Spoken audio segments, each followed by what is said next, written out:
झारखंड की राजधानी रांची इन दिनों एक बड़े छात्र आंदोलन का केंद्र बनी हुई है। हजारों छात्र सड़कों पर हैं, धरना जारी है और अब आंदोलन आमरण अनशन तक पहुंच चुका है। सवाल है कि आखिर ऐसा क्या हुआ कि युवाओं को अपनी मांगों के लिए भूख हड़ताल का रास्ता अपनाना पड़ा। आइए इस पूरी कहानी को विस्तार से समझते हैं। दरअसल पूरा विवाद झारखंड में हुई सरकारी भर्तियों को लेकर है। छात्रों का आरोप है कि झारखंड लोक सेवा आयोग यानी जेपीएससी और झारखंड कर्मचारी चयन आयोग यानी जेएसएससी की विभिन्न भर्ती परीक्षाओं में गंभीर अनियमितताएं हुई हैं। अभ्यर्थियों का कहना है कि भर्ती प्रक्रिया पारदर्शी नहीं रही, कई परीक्षाओं में पेपर लीक और गड़बड़ियों की आशंका है तथा योग्य उम्मीदवारों के साथ अन्याय हुआ है। इन्हीं आरोपों को लेकर बड़ी संख्या में छात्र रांची के जयपाल सिंह मुंडा स्टेडियम के बाहर लगातार धरना दे रहे हैं। आंदोलन दिन ब दिन बड़ा होता गया और अब ये केवल कुछ छात्रों का विरोध नहीं बल्कि राज्य के युवाओं का आवाज बन चुका है। जब सरकार की ओर से कोई ठोस समाधान सामने नहीं आया, तब छात्र नेता देवेंद्र नाथ महतो ने आमरण अनशन शुरू कर दिया। उनका कहना है कि जब तक निष्पक्ष जांच और दोषियों पर कार्रवाई का स्पष्ट आश्वासन नहीं मिलेगा, तब तक अनशन जारी रहेगा। पिछले महीने के 2 तारीख को 14वीं पीटी परीक्षा का रिजल्ट आया और तब से यह विवाद शुरू हुआ और अब 5 जुलाई से इस लड़ाई का शुरुआत किए हैं और 7 जुलाई को महामहिम राज्यपाल जी से मुलाकात किए, 8 जुलाई को पुतला दहन किए, 20 जुलाई को माननीय मुख्यमंत्री जी से मुलाकात किए और जो साक्ष्य और सबूत सौंपे उसके बाद कार्रवाई शुरू हुई जेपीएससी पर। और कार्रवाई और जांच शुरू होने के साथ ही बहुत बड़ा खुलासा सामने आया। कई लोग गिरफ्तार हुए, श्वेता गुप्ता, अभय तिवारी जैसे 11 लोग गिरफ्तार हुए। एल ख्यांगते इस्तीफा भी दिया चेयरमैन के पोस्ट से।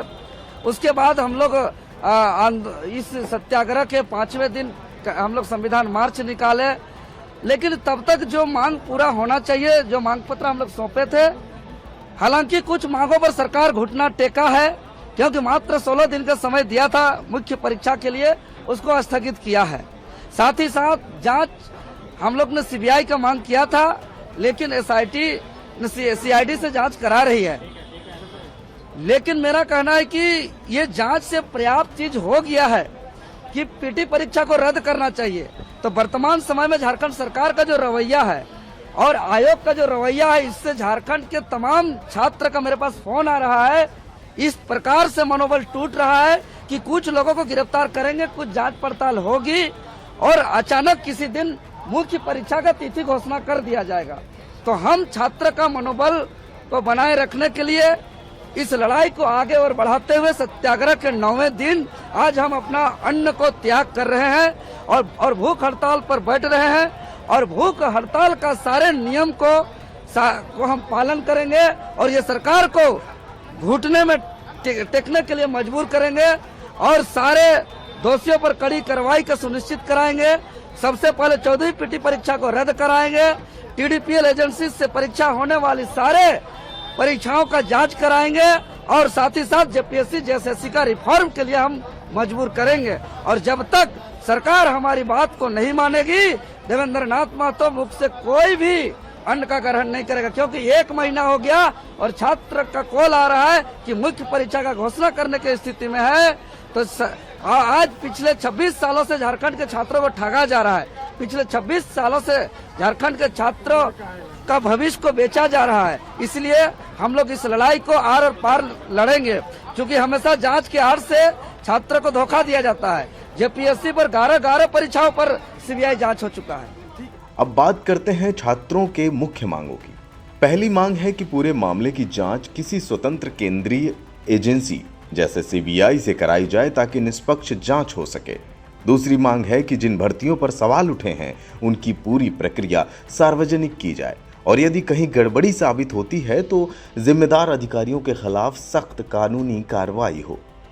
तीसरी मांग है कि भविष्य की सभी भर्ती परीक्षाओं को पूरी तरह पारदर्शी बनाया जाए ताकि मेहनत करने वाले छात्रों का भविष्य सुरक्षित रहे। अब आंदोलन लगातार तेज होता जा रहा है। छात्रों ने पहले तिरंगा मार्च निकाला और फिर अब विधानसभा घेराव जैसे बड़े कार्यक्रम का भी ऐलान कर दिया है। इससे साफ है कि आने वाले दिनों में ये मुद्दा झारखंड की राजनीति का बड़ा विषय बन सकता है। इसी बीच इस पूरे आंदोलन में एक बड़ा राजनीतिक घटनाक्रम अब सामने आया। लगातार बढ़ते छात्र आंदोलन और आमरण अनशन के बीच आखिरकार झारखंड के मुख्यमंत्री हेमंत सोरेन ने अपनी चुप्पी तोड़ी। मुख्यमंत्री ने कहा कि सरकार छात्रों की चिंताओं को पूरी गंभीरता और संवेदनशीलता के साथ देख रही है।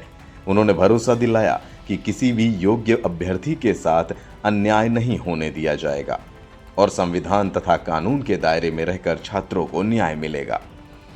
मुख्यमंत्री ने यह भी कहा कि सरकार जल्द इस मामले में उचित फैसला लेगी। फिलहाल कथित भर्ती अनियमितताओं सीआईडी जांच जारी है और जांच रिपोर्ट के आधार पर आगे की कार्रवाई की जाएगी।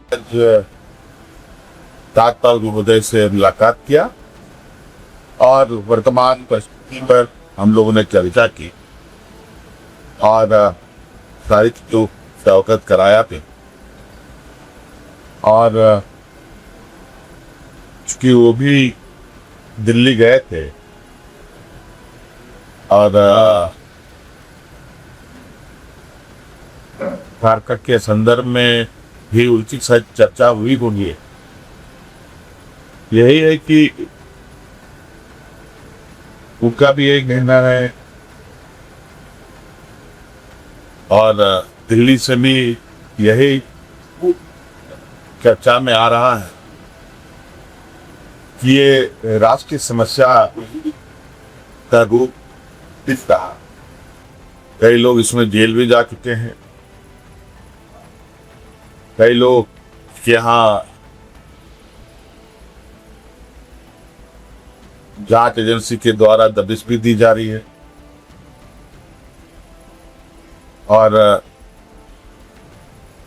कुल मिला करके पूरी मजबूती से एजेंसी अपनी कामों में लगा हुआ है, जुटा हुआ है और मुझे लगता है कि इस विषय पर हम लोग बहुत कॉन्क्रीट सॉल्यूशन के साथ आगे निर्णय लें। कोई कमेटी बनाने की दिशा में आपके तरफ से गृह मंत्री और मंत्री से चर्चा आ रही है कि आपने? अभी हमारे गृह मंत्री से कोई बात नहीं हुई है, आवश्यकता पड़ेगी तो उनसे भी चर्चा करेंगे। मुझे लगता है सभी लोगों को या जिनकी मांगे सरकार से है वो अपनी बातें रख सकते हैं और निश्चित रूप से उनके विषय अप्रत्यक्ष रूप से तो हमारे संज्ञान में है और वो लोग अपनी बातों को रखेंगे तो जब निश्चित रूप से सरकार उसकी बातों को गंभीरता देगी। हालांकि छात्रों का कहना है कि केवल आश्वासन से काम नहीं चलेगा।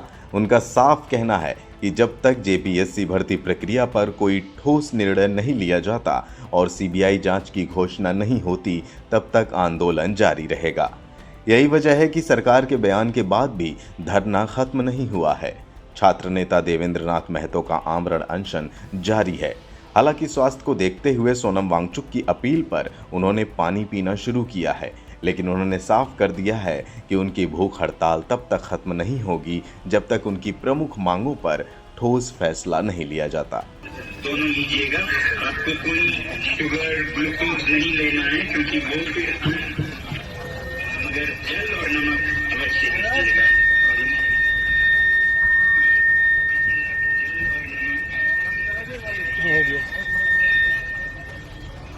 अब सबसे बड़ा सवाल यही है कि क्या मुख्यमंत्री के आश्वासन के बाद आंदोलन शांत होगा या आने वाले दिनों में ये और बड़ा रूप ले लेगा, क्योंकि छात्रों ने पहले ही साफ कर दिया है कि अगर मांगे नहीं मानी तो आंदोलन और तेज किया जाएगा।